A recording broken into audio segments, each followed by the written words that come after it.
Le refuge Gouin-Gouin sauve et accueille des animaux d'élevage exploités pour leur viande et en particulier les cochons. Gouin-Gouin est aussi spécialiste des cochons nains pour lutter contre les abandons dont ils sont victimes. Le refuge contient une centaine d'animaux rescapés des abattoirs, des élevages, de la maltraitance ou de l'abandon, dont des cochons, des poules et poulets, des dindes et dindons, des vaches, des ânes, des chevaux et poneys, des chèvres, des chiens et des chats.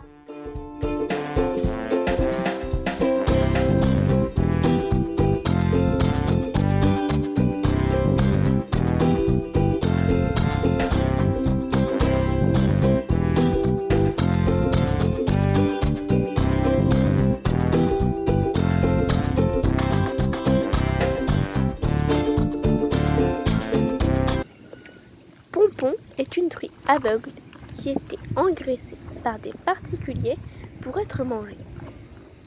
Un ami de la famille s'est attaché à elle et nous a contactés afin de la sauver et lui offrir une belle et longue vie au sein de notre refuge.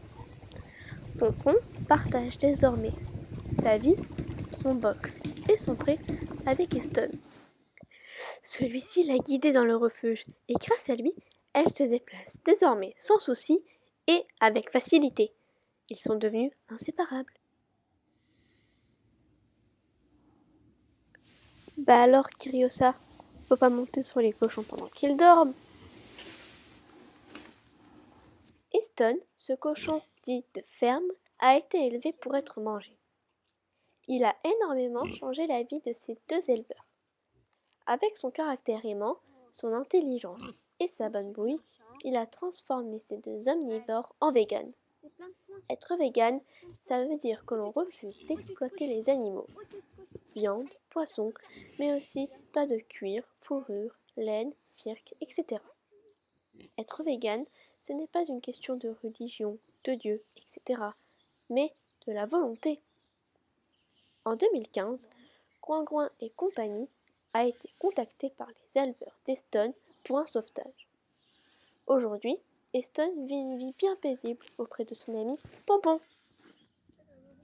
Et voilà Nala qui fait une petite toilette à Eston.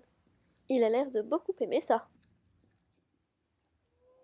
Eston est un cochon très câlin. Il adore se faire gratouiller. La preuve. Chapeau est le frère de Chapi et c'est le plus timide des deux.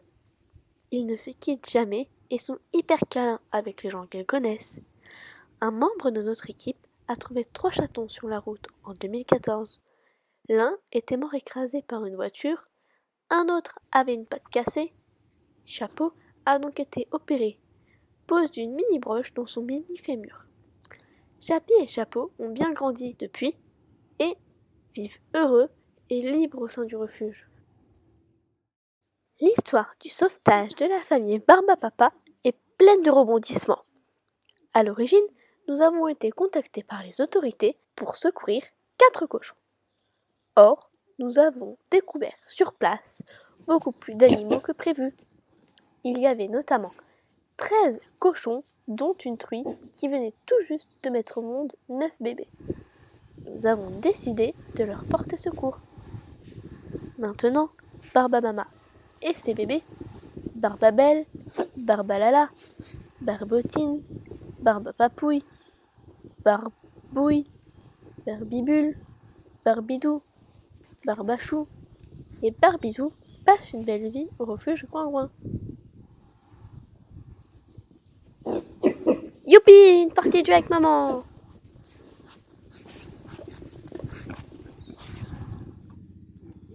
Dans le même sauvetage que les Barbapapa, nous avons aussi sauvé Lily, qui était enceinte. Ses bébés, Harry, Ron, Hagrid, Ginny et Hermione, ont vu le jour au refuge en toute sécurité. Ils y vivent aujourd'hui heureux en famille et ne seront jamais séparés. Pelote et Bouloche sont des cochons laineux. Ils ont été sauvés lors du même sauvetage que les Harry Potter. En arrivant, ils étaient vraiment maigres. Et maintenant, il commence à reprendre du poids.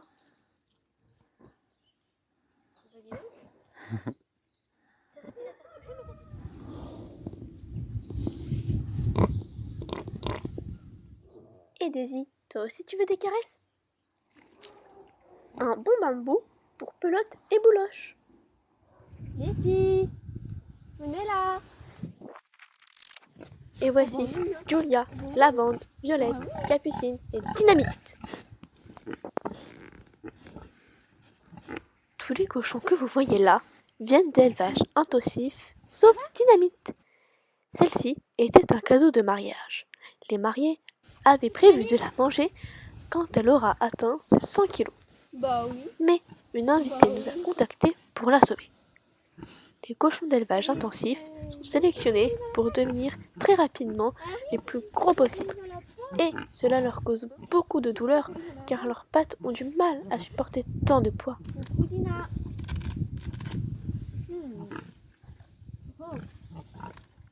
Retrouvé à proximité d'un élevage intensif, Bounty était destiné à être tué à l'abattoir. Mais son histoire sera finalement différente grâce à des bénévoles du refuge qui l'ont secouru. Et lui aussi passe une belle vie au refuge. Nala est née en élevage et était destinée à aller à l'abattoir pour ensuite être mangée.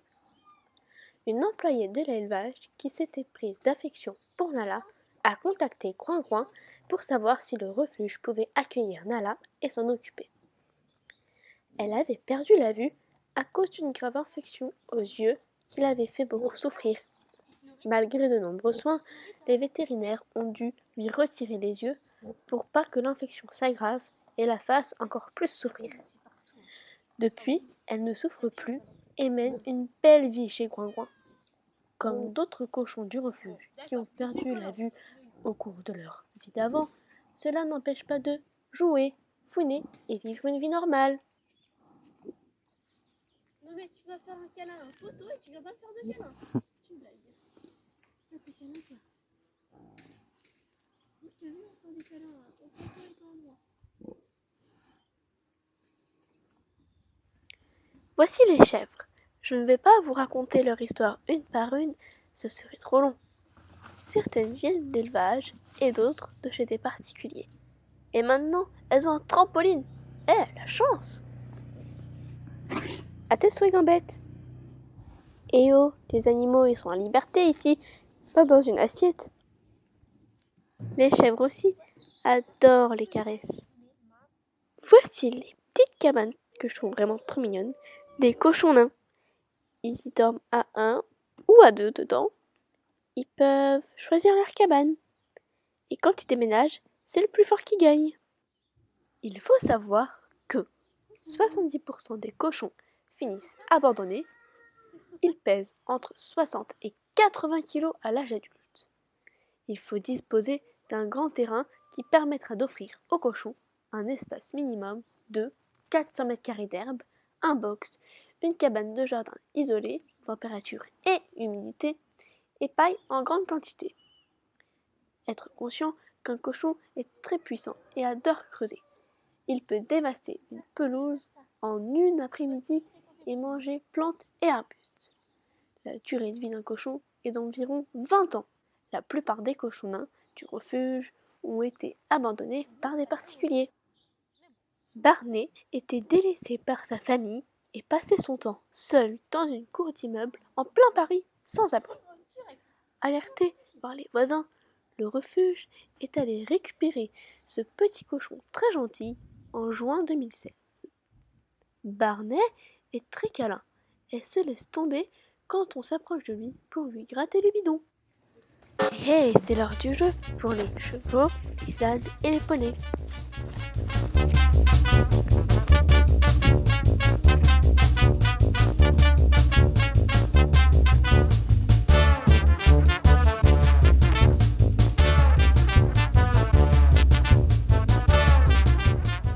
Ici, nous avons les plus jeunes.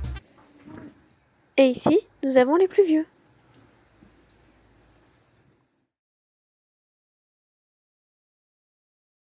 C'est parti pour une journée de travail, suivez-moi. Alors, tout d'abord, il faut ramasser les crottes. Allez, à tout à l'heure, voilà. Et les crottes. Et aussi les gratouilles pour les barbes à papa. Et oh, faites pas tomber la brouette. Et voilà le résultat. Oh oui, et tout ça dans le tas de fumier. On rince le tout, et voilà. Il faut enlever la paille sale. C'est ce qu'on appelle ratisser. Voici les soins des poulets. Et ils adorent ça. Anaïs commence par enlever les pansements de Flageda. Flageda est un poulet issu d'un élevage intensif où il était destiné lui aussi à être mangé. Tout comme les cochons, les poulets sont sélectionnés pour devenir très rapidement plus gros que la normale. Du coup, ses pattes ont du mal à supporter son poids et cela lui crée des plaies sous les pattes qui finissent par s'infecter. Un petit bain de pâte dans l'eau salée, une dizaine de minutes pour ramollir les croûtes. Et un peu de désinfectant. Un petit coup de nettoyage. Et maintenant, c'est la pommade. Puis, elle refait les pansements. Ils sont bien gros pour amortir ses pas au maximum pour qu'ils ne se fassent pas mal en marchant. Bah alors, Pompon, toi aussi tu veux des pansements, mais je crois que tu n'en as pas besoin. Les jours humides, il a ses petites pantoufles pour ne pas mouiller ses pansements. On remplit les gamelles d'eau de tous les animaux. Et oui, je danse un peu. C'est l'heure de manger. Oula, calmez-vous. Info, tous les animaux ont 3 repas par jour. Alors ici, nous donnons à manger à Pelote et Bouloche. Maintenant, c'est au tour de Pompon et de Nala. Maintenant, c'est au tour de Fantomette, Éole et Marguerite qui nous fait un joli spectacle.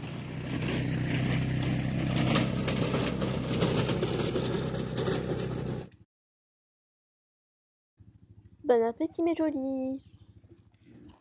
Faut surtout pas oublier les poulets. Flagada. Bah alors Flagada, t'es en retard? Voici Pelote et Eston qui mangent. Miam miam, c'est bon ça.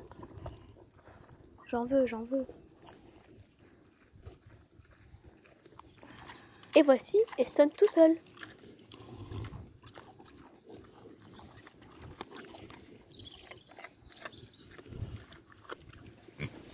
Et voilà, je nourris les Harry Potter. Dépêchez, je pense.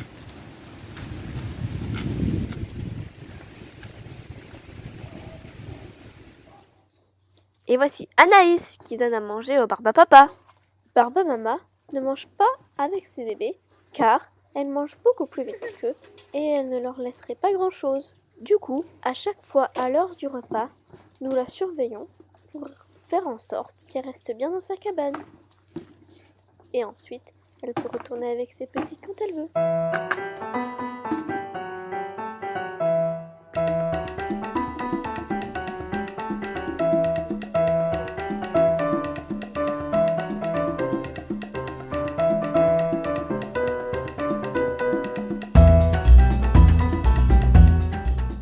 Il joue à la gamelle musicale. Donc voilà, j'espère que ça vous a plu. Si vous voulez voir plus d'animaux, allez sur groingroin.org ou sur leur page Facebook, le refuge Groingroin.